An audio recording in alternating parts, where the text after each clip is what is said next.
अगले आर्टिकल पे। तो trade relief but a turning point, यहाँ पे ये बोल रहे हैं कि भाई ट्रेड रिलीफ तो मिल गई, 18% पे आ गया टैरिफ, तो क्या अब स्टॉक मार्केट में बुल रन आ जाना चाहिए? क्या अब मार्केट नए लाइफ हाई पर जाएगा, एक नया बुल रन दिखाएगा 2026 में? ये बताया है इन्होंने इस एडिटोरियल आर्टिकल में। तो इनके व्यूज को एक बार एनालाइज करते हैं। जो क्लाउड है hanging over Indian stock market, वो अब हट चुका है। जो बादल आए थे वो अब जा चुके हैं ट्रेड डील को लेकर के, क्योंकि ट्रेड डील यूएस के साथ हमने साइन कर ली है और यूरोपियन यूनियन के साथ भी। और इसमें जो सबसे बड़ा रिस्क था इंडियन इक्विटी स्टॉक मार्केट में पास्ट ईयर, वो हम खत्म कर चुके हैं। एक तो टैरिफ और जियोपॉलिटिकल अनसर्टेनिटीज, फॉरेन इन्वेस्टर्स ने इंडिया से 1.7 लाख करोड़ निकाल दिए। तो कहीं ना कहीं ये ऐसा साल था जहां पे इंडियन इक्विटीज इमर्जिंग मार्केट से पीछे रहे, ज्यादातर इमर्जिंग मार्केट से।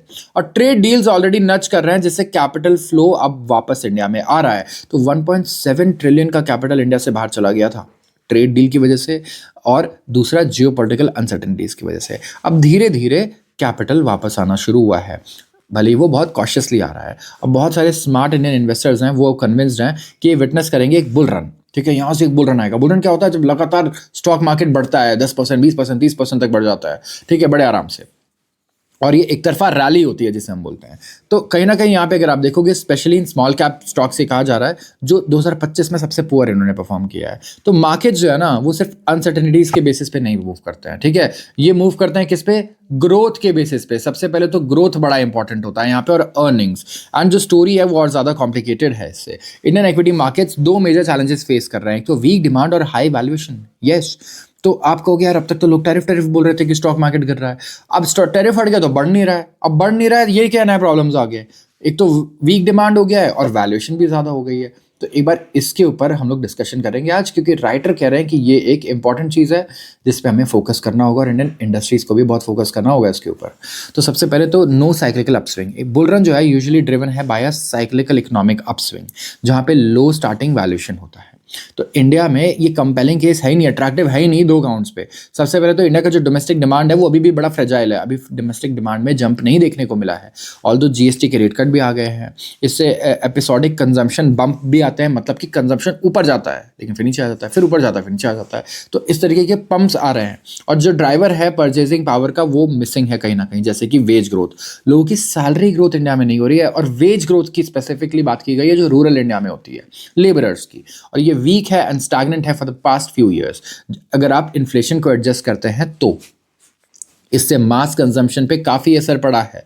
और जो वीक वेज ग्रोथ है ये मैटर करता है हेडलाइन जीडीपी से ज़्यादा फॉर इक्विटी मार्केट्स, क्योंकि ये ड्राइव करता है वॉल्यूम कंजम्पशन को without real income growth. Demand rely करता है क्रेडिट एक्सपेंशन पे और गवर्नमेंट ट्रांसफर पे। तो डिमांड कैसे बढ़ेगा? या तो भैया आप लोन ज़्यादा दो, या तो गवर्नमेंट पैसे बांट रही है, ठीक है, फ्री में लोगों को, तो उससे डिमांड बढ़ने वाला है। तो ये तो कोई सस्टेनेबल तरीका ही नहीं है। और इसीलिए अगर आप देखोगे तो जो कॉर्पोरेट अर्निंग्स हैं ये कहीं ना कहीं जीडीपी ग्रोथ रेट से पीछे चल रही है। जीडीपी ज्यादा बढ़ जा रहा है, कॉर्पोरेट की अर्निंग्स नहीं बढ़ रही हैं, और इसके कॉन्सिक्वेंसेज भी विजिबल है प्राइवेट कॉर्पोरेट कैपिटल एक्सपेंडिचर में। मतलब कि वो इन्वेस्टमेंट जो प्राइवेट कंपनीज करती हैं, जिसे हम बोलते हैं कैपिटल एक्सपेंडिचर, मतलब इन्वेस्टमेंट करना। प्राइवेट कंपनीज इन्वेस्टमेंट नहीं कर रही हैं बहुत ज़्यादा, बड़ी कॉन्शियस है।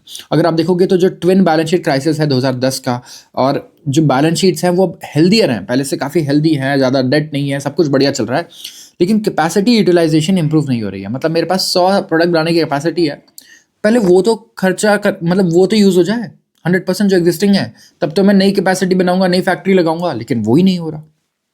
तो कंपनीज इस टाइम पे बहुत वैरी है ऑफ, मतलब कॉशियस है ऑफ बिल्डिंग एक्सेस कैपेसिटी, कहीं एक्सेस कैपेसिटी ना बन जाए कि बाद में सप्लाई एक्सेस हो जाए बहुत ज़्यादा और डिमांड कम रह जाए, क्योंकि डिमांड एनवायरनमेंट पे उन्हें भरोसा नहीं है। तो इंडिया की जो अनइंस्पायरिंग इक्विटी अंडर परफॉर्मेंस है ना, वो रिफ्लेक्ट करती है हमारे मॉडरेट अर्निंग्स ग्रोथ और वीक डिमांड को।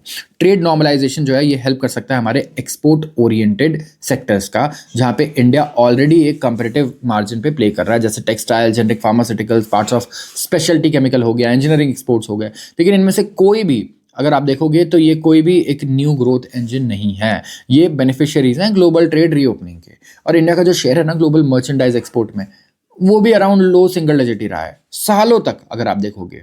इवन हाइपर ग्लोबलाइजेशन हुआ, पूरी दुनिया में सारी कंट्रीज एक दूसरे से ट्रेड करने लगी, इंडिया का लेकिन वही स्कीम चल रहा था। तो 20 साल ग्लोबल इंटीग्रेशन हुआ, लेकिन इंडिया अभी भी अपने मैन्युफैक्चरिंग को स्केल अप नहीं कर पा रहा है। एंड अगर आप देखोगे जो एक्सपोर्ट नहीं कर पा रहे हम, जैसे चाइना और वियतनाम कर पाता है। एक तो लॉजिस्टिक्स कॉस्ट हो गई, रेगुलेटरी फ्रिक्शन बहुत है, लेबर प्रोडक्टिविटी में गैप बहुत ज़्यादा है, एंड सप्लाई चेन डेप्थ की भी इशू है। तो ट्रेड डील जो है ये बैरियर को रिड्यूस करता है, लेकिन ये कोई कंपैरेटिव एडवांटेज नहीं देता आपको, ठीक है ना। जो एक्साइटमेंट है ना 2 मेगा ट्रेड डील्स की, इसकी वजह से मैक्रो पिक्चर बड़ा अच्छा लग रहा है कि लो डोमेस्टिक डिमांड और जो एक्सपोर्ट कंपेटिटिवनेस है, अब कहीं ना कहीं यहाँ से फोकस हट के इस पर चला गया कि भाई हमारे पास तो 2 ट्रेड डील है, अब तो हमारा फायदा हो जाएगा, बाकी कंट्री से ज़्यादा हम सामान बेच पाएंगे। तो राइटर का कहना है कि ये ऐसा पॉसिबल नहीं है, सिर्फ इस चीज़ से आप ये नहीं कह सकते हो। और इससे सिर्फ एक डोमिनेंट ग्रोथ इंजन है जो बच रहा है इस टाइम पे। इंडिया ग्रोथ इंजन पता है क्या है? वो है गवर्नमेंट का केपेक्स। गवर्नमेंट जो केपेक्स करती है ना, कैपिटल एक्सपेंडिचर, वो सेंट्रल पिलर है इंडिया के ग्रोथ मॉडल का। यूनियन बजट में आप देखो अभी भी पब्लिक इन्होंने जो 26-27 था, इसने पब्लिक केपेक्स 12 लाख करोड़ से ऊपर पहुंचा दिया है। तो गवर्नमेंट अभी भी इतना क्यों बढ़ा रही है अपना केपेक्स? सिंपल रीज़न है, गवर्नमेंट ने अगर इन्वेस्टमेंट नहीं किया ना, हमारा जीडीपी नीचे आ जाएगा, क्योंकि प्राइवेट कंपनीज इन्वेस्टमेंट कर ही नहीं रही हैं ढंग से। प्राइवेट कैपिटल एक्सपेंडिचर बड़ा कम है, और गवर्नमेंट जो एक्सपेंडिचर करती है, इन्वेस्टमेंट करती है, उसी से हमारी जीडीपी चल रही है, इकोनॉमिक एक्टिविटी क्रिएट हो रही है। तो इंफ्रास्ट्रक्चर स्पेंडिंग अगर आप देखोगे तो इससे डायरेक्ट बेनिफिट आ जाता है ओनली टू बिजनेसेस जो पार्टिसिपेट करते हैं हमारे गवर्नमेंट के प्रोजेक्ट्स में, ठीक। और बहुत ही फ्यू स्मॉलर लिस्टेड स्टॉक्स हैं जो इसमें पार्टिसिपेट करते हैं। दूसरा, एलोकेशन का मतलब एग्जीक्यूशन नहीं होता है। जो ऑडिट का डेटा है वो रिपीटेडली हाईलाइट कर रहा है कि बहुत सारी स्ट्रक्चरल इनएफिशिएंसीज हैं। एक तो सीएजी की रिव्यू आई, उसमें पता चला कि ओवररन है 1.07 लाख करोड़ के 450 प्रोजेक्ट्स में, जहां पे डिले है 16 साल तक का डिले चल रहा है वहां पे। तो उसका इकोनॉमिक बेनिफिट तुरंत नहीं मिल रहा। सोचो 16 साल तक प्रोजेक्ट डिले हो रहा है। और जो इंफ्रास्ट्रक्चर ऑडिट्स हैं, प्रोजेक्ट डिलेज हैं, ये रेंज करते हैं फ्रॉम 3 to 39 ईयर्स। यस, और कॉस्ट ओवररन होता है इसमें एक्सीडिंगली करीब 3,000%। तो गवर्नमेंट ने इस साल प्रोजेक्ट बना दिया, एलोकेट कर दिया 12 लाख करोड़। हो सकता है इसका जो प्रोजेक्ट है वो कंप्लीट हो आज से 15 साल बाद, 20 साल बाद। सो इट्स वेरी, मतलब आप देख सकते हो कि अनप्रिडिक्टेबल कि जो नंबर्स हैं इसका बेनिफिट मिलेगा कब हमें। तो केपेक्स जो है वो फिस्कल स्टिमुलस बनता है without long term growth multipliers. अब बात करते हैं वैल्यूएशन की। If there is less to cheer by the way of organic demand-led growth, that has not dampened optimism among smart investors, especially in small caps. तो यहाँ पे अगर आप देखोगे तो कहीं ना कहीं हमारे पास लेस टू चेयर है by way of organic demand led growth, क्योंकि इसने डैम्पन नहीं किया, मतलब खत्म नहीं किया ऑप्टिमिज्म को among smart investors. Small cap में स्पेसिफिकली, स्मॉल कैप वो कंपनीज है ना जिनका वैल्यूएशन 10-20 हज़ार करोड़ से कम का होता है, ठीक है ना, वो स्मॉल कैप होती हैं। तो उससे सस्ती जो कंपनीज अवेलेबल है ना, इनकी यहाँ पे बात कर रहे हैं, क्योंकि इनका वैल्यूएशन 30-40% गिर चुका है। एंड ब्रूटल करेक्शन आया 2025 में, उसके बाद वैल्यूएशन जो है इन्होंने रीसेट किया इन parts of the segment.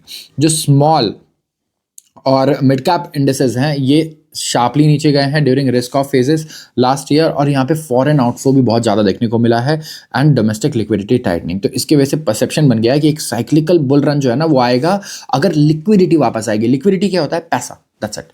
Banking system में पैसा, इकोनॉमी में पैसा आ जाता है ना, वो लिक्विडिटी होता है। तो लोगों को क्या लग रहा है कि पिछले साल मार्केट गिरा लिक्विडिटी कम होने की वजह से, अब मार्केट में पैसा है, आरबीआई ने रेपो रेट कम किया है, मनी सप्लाई बढ़ा है, तो क्या होगा?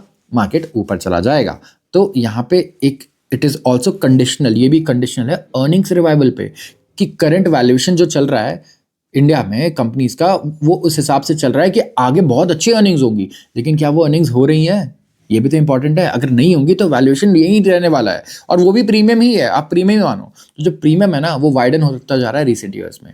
Forward price to earning multiple अगर आप देखोगे एमएससीआई इंडिया के लिए ये डबल है of those of emerging markets in some periods. तो अगर एक डेवलपिंग इकोनॉमी इमर्जिंग मार्केट को आप देखोगे, चाहे वो वियतनाम है या कोई भी दूसरी कंट्री है, इंडिया उससे डबल वैल्यूएशन पे ट्रेड करता है, ठीक है, विच इज़ अ लॉट। तो अभी भी इंडिया इसीलिए फॉरेन इन्वेस्टर्स को कहीं ना कहीं बहुत ज़्यादा नहीं भाता है। मे बी इसीलिए वो सेलिंग कर रहे हैं कि यार इस वैल्यूएशन पे खरीदे क्या? वियतनाम तो आधे वैल्यूएशन पे अवेलेबल है, दूसरा ब्राज़ील इससे आधे वैल्यूएशन पे अवेलेबल है। हो सकता है वो ऐसे सोचे। जो वैल्यूएशन गैप है पार्टली एक्सप्लेन करता है कि क्यों एमएससीआई इमर्जिंग मार्केट इंडेक्स जो है ना वो सिग्निफिकेंटली आउट परफॉर्म करता है इंडियन एक्विटीज़ को, ठीक है, क्योंकि कुछ एस्टिमेट्स यहाँ पे दिखाते हैं कि इमर्जिंग मार्केट रिटर्न्स एक्सीड करते हैं इंडिया को by more than 20 percentage points, ठीक है। तो यहाँ पे इंडियन इक्विटीज़ ने फ्लैट परफॉर्मेंस दी है, कोई परफॉर्मेंस नहीं दी है। वहीं दूसरे इमर्जिंग मार्केट्स ने 20 परसेंटेज पॉइंट का रिटर्न दिया है एक्स्ट्रा इंडिया के ऊपर। एंड स्ट्रक्चरल प्रीमियम जो है इंडिया के लिए वो लॉजिकल है, क्योंकि इंडिया ना एक तो पॉलिटिकल स्टेबिलिटी देता है, आपका पैसा यहाँ पे पॉलिटिकल रिस्क के वजह से तो नहीं फंसेगा। हमारा डोमेस्टिक कैपिटल मार्केट बहुत डीप है, तो यहाँ पे आप कंपनी में 10,000 करोड़ लगा रहे हो, 1 लाख करोड़ आपको निकाल के ले जाना है ना, कोई दिक्कत नहीं, आप आईपीओ करो, आप लेके जा पाओगे, एग्जिट लिक्विडिटी है यहाँ पे, और फेवरेबल डेमोग्राफिक्स भी है, हमारे पास दुनिया के सबसे यंग वर्किंग पॉपुलेशन है। लेकिन जो हाई वैल्यूएशन है ना, वो डिमांड करती है अर्निंग्स ग्रोथ। तो पैसे में दिख क्यों नहीं रहा है, सामान क्यों नहीं बिक रहा है आपका? फिर सामान बिकना चाहिए, सेल्स आनी चाहिए और प्रॉफिटेबिलिटी दिखनी चाहिए। सही दाम पे बेचो, सही दाम पे आप खरीदो और प्रॉफिट निकाल के दिखाओ, अर्निंग्स को ग्रो करता हुआ दिखाओ, तभी इनफ्लो आएगा असली। और यहाँ पे दिस इज वेयर जो ब्लैंकेट ऑप्टिमिज्म है ना स्मॉल कैप्स के बारे में, वो टेम्पर हो रहा है बाय रियलिटी में ऐसा हो नहीं रहा है। लिक्विडिटी से रैलीज आ जाती हैं, लेकिन जो सस्टेन बुल रन होता है ना, वहाँ पे अर्निंग्स कंपाउंडिंग चाहिए। आप स्टडी करो 2022 में मार्केट की जो रैली आई थी, उस टाइम पे अर्निंग्स ग्रोथ क्या जोरदार थी। बैंक्स की अर्निंग 33% के CAGR से ग्रो कर रही थी क्वार्टर ऑन क्वार्टर, ऐसा चल रहा था। तो ये कहीं ना कहीं जो ओवरऑल टेक अवे ये है कि ट्रेड डील्स की वजह से डाउनसाइड रिस्क कम होता है, लेकिन ये ग्रोथ नहीं क्रिएट करता। ये स्ट्रक्चरल इंडिया के जो कॉन्स्टेंट्स है ना, जैसे एक्सपोर्ट कम्पिटिटिवनेस और अनइवन वेज ग्रोथ, जो वेज ग्रोथ अनइवन हो रहा है, कहीं हो ही नहीं रहा है, कहीं बहुत ज़्यादा हो गया, और cautious private investment, private companies invest नहीं कर रही हैं, ये बिल्कुल अनचेंज्ड है अभी भी। जितने भी इंडिसेस हैं वो फ्लैट हैं since the first hours excited rally on Tuesday, जो 4% मार्केट ऊपर खुला, उसके बाद ही मार्केट नीचे ही आ गया। तो ये था हमारा एडिटोरियल आर्टिकल और काफ़ी इंटरेस्टिंग पॉइंट थे इसमें।